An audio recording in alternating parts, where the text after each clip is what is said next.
በአርጀንቲና አርጀንቲና እንደ ሀገር መቼ ተመሰረተች? ከ16ኛው ክፍለ ዘመን ጀምሮ በስፔን ቀኝ ግዛት ስር ነበረች አርጀንቲና። በ1810 የነጻነት እንቅስቃሴ ወይም የግንቦት አብዮት ተጀመረ። ከ6 ዓመታት ትግል በኋላ በ1816 ሙሉ ነጻነቷን አወጀች። የአርጀንቲና ታሪክ ከአውሮፓውያን በፊት በዛሬው አርጀንቲና አካባቢ ከብዙ ሺህ ዓመታት በላይ የኖሩ ተወላጅ ሕዝቦች ነበሩ። እነሱም ማፑቼ፣ ጓራኒ፣ ዳጊዮታ እና ሌሎች ጎሳዎችም ነበሩ። የስፔን ቀኝ ግዛት በ1516 የመጀመሪያዎቹ ስፔናውያን ወደ አርጀንቲና ደረሱ። በ16ኛው እና በ17ኛው ክፍለ ዘመን ስፔን አካባቢውን በቀኝ ግዛት ስር አስገባች። 1810 የግንቦት አብዮት ተጀመረ። በ1816 ጁላይ 9 አርጀንቲና ከስፔን ነጻነቷን አወጀች። ነጻነቷን ለማረጋገጥ በርካታ ጦርነቶችም ተካሄዱ። 19ኛው ክፍለ ዘመን ላይ ነጻነት ከተገኘ በኋላ በፌዴራሊስቶችና በማዕከላዊ መንግስት ደጋፊዎች መካከል የስልጣን ግጭቶች ነበሩ። በኋላ ህገ መንግስት ተዘጋጅቶ አገሪቱ ተረጋጋች። አርጀንቲና በብዙ ጊዜ ወታደራዊ መፈንቅለ መንግስቶችን አየች። ከ1976 እስከ 1983 ድረስ ወታደራዊ አገዛዝ ነበረ። በዚያም ዘመን ብዙ የሰብአዊ መብቶች ጥሰቶች ተፈጽመዋል። በ1982 አርጀንቲና ከዩናይትድ ኪንግደም ጋር ፋልክላንድ ኢስላንድ አርጀንቲና ማልቪናስ ተብለው ይጠራሉ። እዛ ላይ ጦርነት ገባች። ጦርነቱ ብሪታንያ አሸነፈች። ይህም በአርጀንቲና ፖለቲካ ላይ ትልቅ ለውጥ አመጣ። የአርጀንቲና ፖለቲካ የመንግስት ስርዓቷ ፌዴራላዊ ሪፐብሊክ ነው። ፕሬዝዳንቱ የሀገርና የመንግስት መሪ ነው። አገሪቱ 23 ክፍለ ሀገሮችና አንድ ራስ ገዝ ዋና ከተማ ወይም ቦነስ አይሬስ አላት። ህግ አውጪው ምክር ቤት 2 ምክር ቤቶች አሉት፣ ሴኔት እና የተወካዮች ምክር ቤት። የፖለቲካ ችግሮች ከፍተኛ የዋጋ ንረት፣ የውጭ ዕዳ፣ የገንዘብ ዋጋ መውደቅ፣ ድህነትና ስራ አጥነት። እነዚህ ጉዳዮች በየምርጫውና ፖለቲካዊ ክርክሮች ናቸው። የሀገሪቷ የህዝብ ድህነትና ዝቅተኛ ህይወት። አርጀንቲና በተፈጥሮ ሀብት የበለጸገች ብትሆንም በቅርብ ዓመታት በኢኮኖሚ ችግሮች ምክንያት ብዙ ዜጎቿ ከባድ የኑሮ ፈተና እየገጠማቸው ነው። ድህነት። ብዙ ቤተሰቦች ከወር ወር የምግብና የመኖሪያ ወጪን ለመሸፈን ይቸገራሉ። የልጆች ድህነት በተለይ ከፍተኛ ሆኖ ታይቷል። መንግስት ለአንዳንድ ቤተሰቦች የገንዘብ ድጋፍና ሌሎች ማህበራዊ እርዳታዎችንም ይሰጣል። የዋጋ ንረት ኢንፍሌሽን። የምግብ፣ የቤት ክራይ፣ የመጓጓዣና ሌሎች አስፈላጊ ዕቃዎች ዋጋ በፍጥነት ይለዋወጣል። ይህ የሰዎችን የመግዛት አቅም ያዳክማል። ሌላው ስራ አጥነት። በተለይ ወጣቶች ቋሚ ስራ ለማግኘት ይቸገራሉ። ብዙ ሰዎች መደበኛ ያልሆነ ኢንፎርማል ስራ ይሰራሉ። ይህም የስራ ዋስትናን፣ ማህበራዊ ጥቅሞችን ይቀንሳል። ሌላው የኑሮ ሁኔታ። በትልልቅ ከተሞች አንዳንድ አካባቢዎች ዘመናዊ ናቸው። ነገር ግን በአንዳንድ አካባቢዎች ብዙ ጊዜ ቪላስ ተብለው የሚጠሩ የቤት፣ የንጹህ ውሃና የመሰረታዊ አገልግሎት ችግሮች ይታያሉ። ምክንያቶቹ ተደጋጋሚ የኢኮኖሚ ቀውስ፣ ከፍተኛ የዋጋ ንረት፣ የመንግስት ዕዳ፣ የገንዘብ ዋጋ መውደቅ፣ በየጊዜው የሚለዋወጥ የኢኮኖሚ ፖሊሲዎች። በተመሳሳይ ጊዜ አርጀንቲና ጥሩ ዩኒቨርሲቲዎች፣ የጤና አገልግሎት፣ የእርሻ ሀብትና ከፍተኛ የትምህርት ደረጃ ያላት ሀገር መሆኗን መጥቀስ ያስፈልጋል።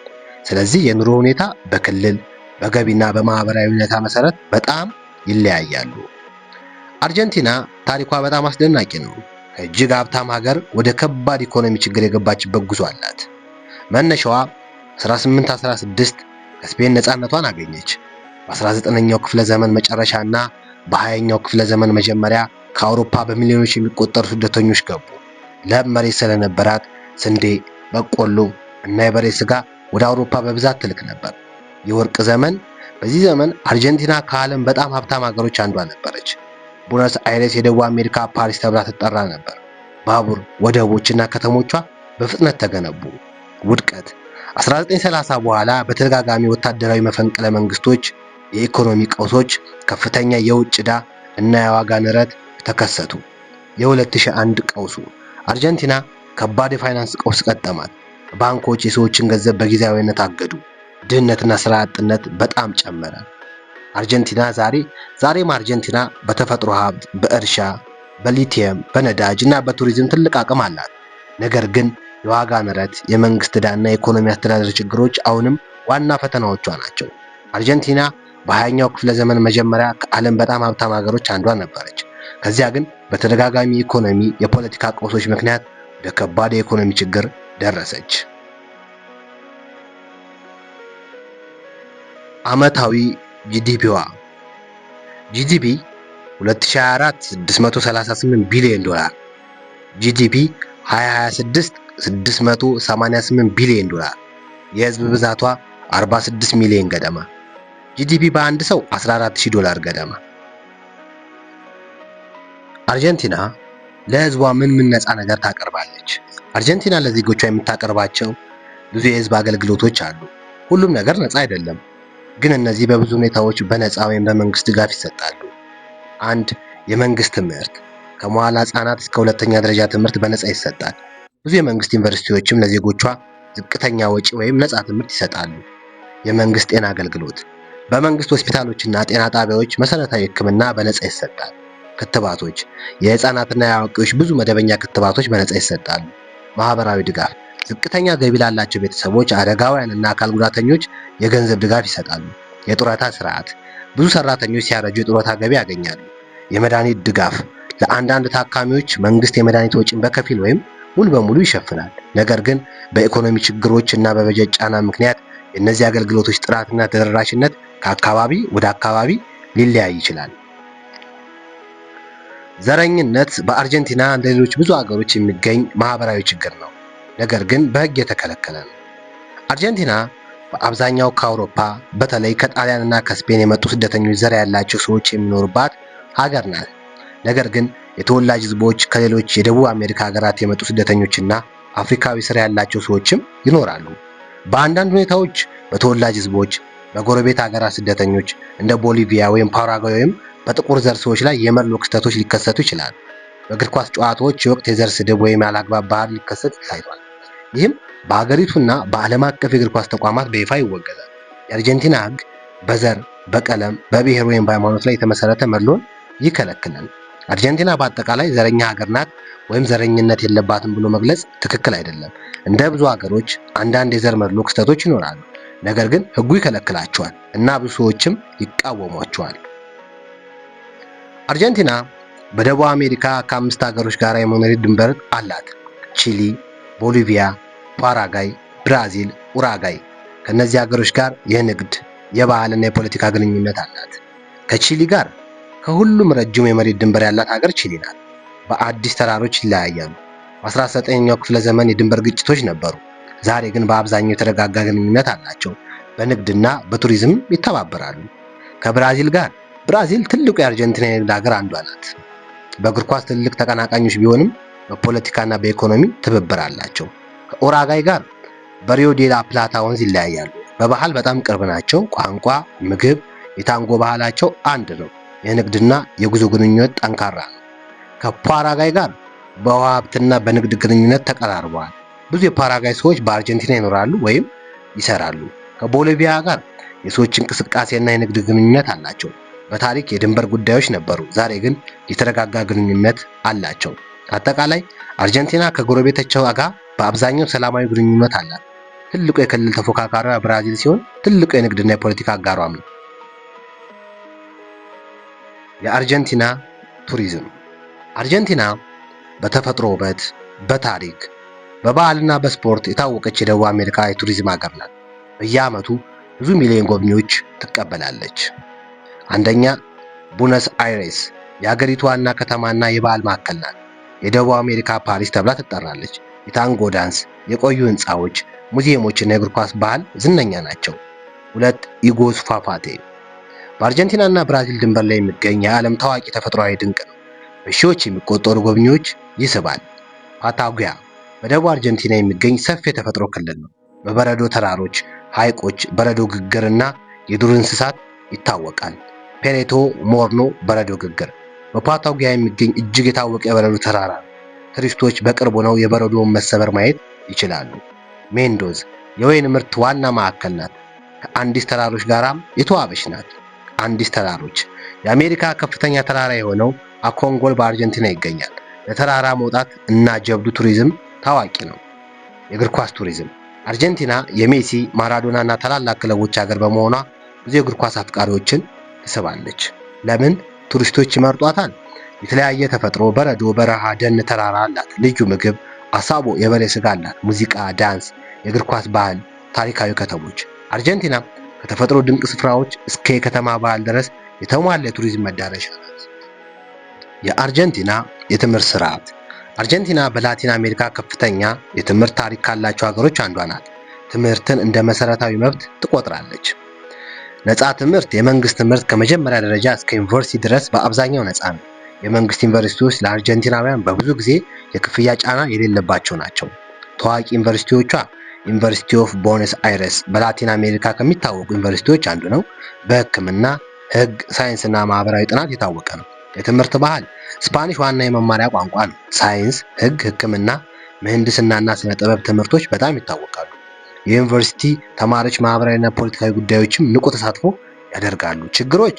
የኢኮኖሚ ችግር በትምህርት በጀት ላይ ተጽዕኖ ያሳድራል። በከተማና በገጠር መካከል የትምህርት ጥራት ልዩነት አለ። አንዳንድ ተማሪዎች በድህነት ምክንያት ትምህርት ለመቀጠል ይቸገራሉ።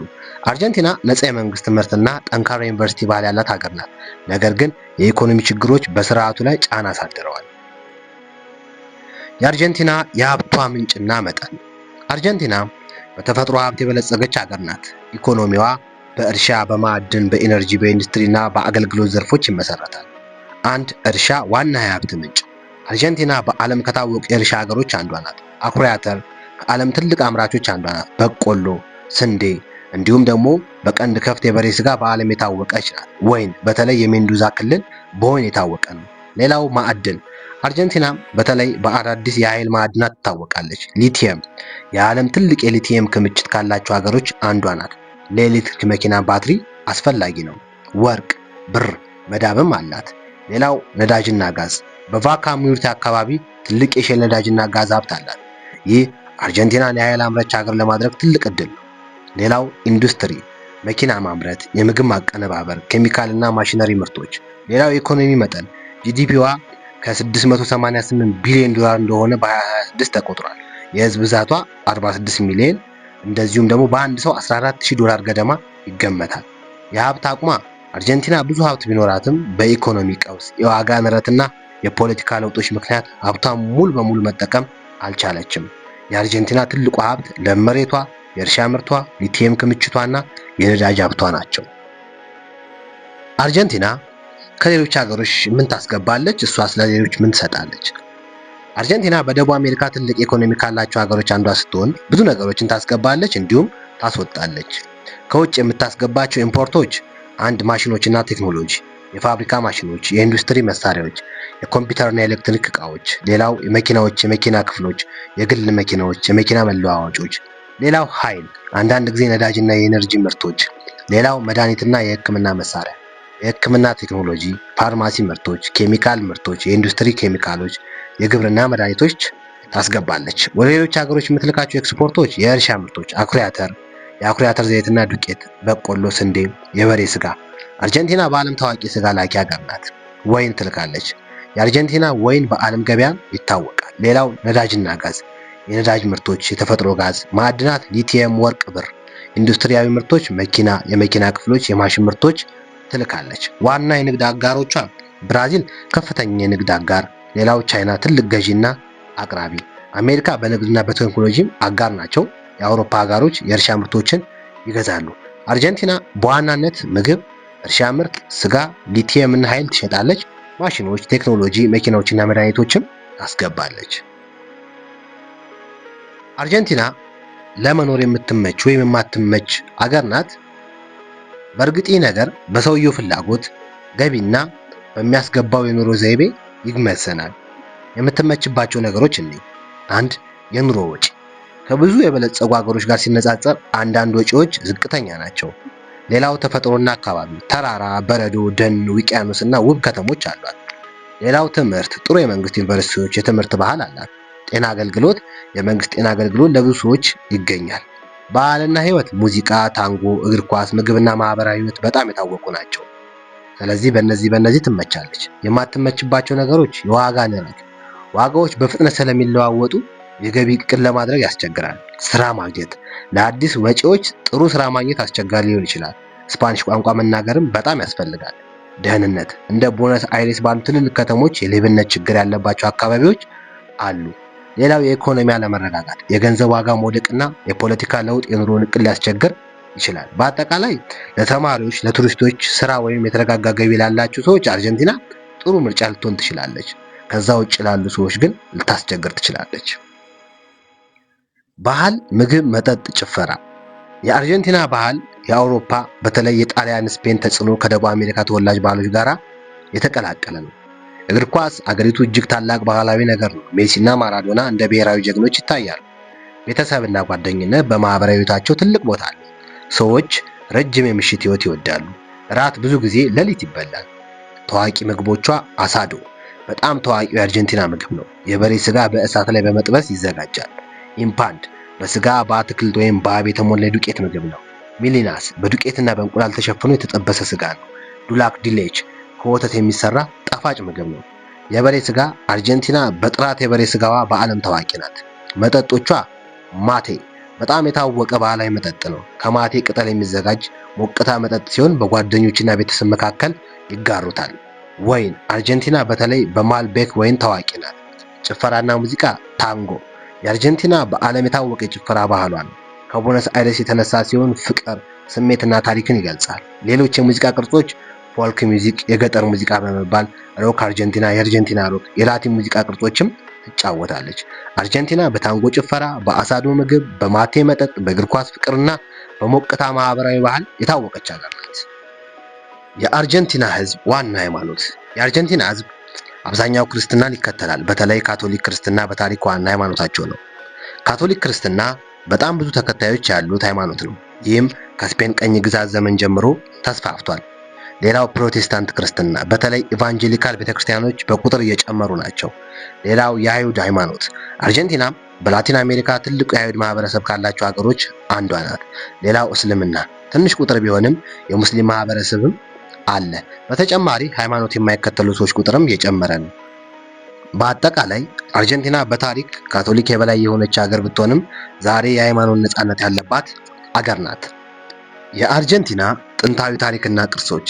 አርጀንቲና እንደ አንዳንድ የዓለም ጥንታዊ ስልጣኔዎች ረጅም የመንግስት ታሪክ ባይኖራትም ከሺዎች ዓመታት በፊት የኖሩ ተወላጅ ህዝቦች ታሪክና ብዙ ቅርሶች አሏት። ከአውሮፓውያን መምጣት በፊት በአርጀንቲና ብዙ ተወላጅ ህዝቦች ይኖሩ ነበር። ማፑቼ በደቡብ አካባቢ የሚኖሩ ታዋቂ ተወላጅ ህዝቦች፣ ጎርኒያ በሰሜንና ሰሜን ምስራቅ ክልል፣ ዲያጎይት በአዲስ አካባቢ የነበሩ ጥንታዊ ህዝቦች። እነዚህ ህዝቦች የእርሻ፣ የሸክላ ስራ፣ የጨርቅ ስራና የጥበብ ባህል ነበራቸው። የእጅ ምልክት ዋሻ ወይም ኮይቭ ዲ ላስ ማኖስ ከ9000 ዓመታት በፊት የተሰሩ የሰው እጅ ምስሎች ያሉበት ታዋቂ ቅርስ ነው። የጥንት ሰዎች ህይወትንም የሚያሳይ ነው። ኢንካ ተጽዕኖ። ኢንካ ግዛት በሰሜን ምዕራብ አርጀንቲና ላይ ተጽዕኖ ነበረው። የኢንካ መንገዶችና ቅሪቶች በአንዳንድ አካባቢዎች ይገኛሉ። የስፔን ዘመን ቅርሶች። ከ16ኛው ክፍለ ዘመን በኋላ ስፔን አርጀንቲናን ተቆጣጠረች። የቆዩ ቤተክርስቲያኖች፣ የቀኝ ግዛት ህንፃዎች፣ የከተማ ቅርሶች ተረፉ። የነጻነት ታሪክ። አርጀንቲና ከስፔን ነጻነቷን በ1816 ዓመተ ምህረት አወጀች። የነጻነት ትግሉ በአገሪቱ ታላቅ ታሪካዊ ክፍል ነው። የዩኔስኮ የዓለም ቅርሶች። አርጀንቲና በርካታ የዓለም ቅርስ ስፍራዎች አሏት። ለምሳሌ ኩዌቭ ዲ ላስ ማኖስ፣ ኮብሬ ቢ ሂውማች፣ ሎስ ግሪናስ ፓርክ። በአጭሩ አርጀንቲና ታሪክ ከጥንታዊ ተወላጅ ህዝቦች፣ ከኢንካ ተጽዕኖ፣ ከስፔን ዘመንና ከ1816 ነጻነት ታሪክ ጋር የተያያዘ ነው።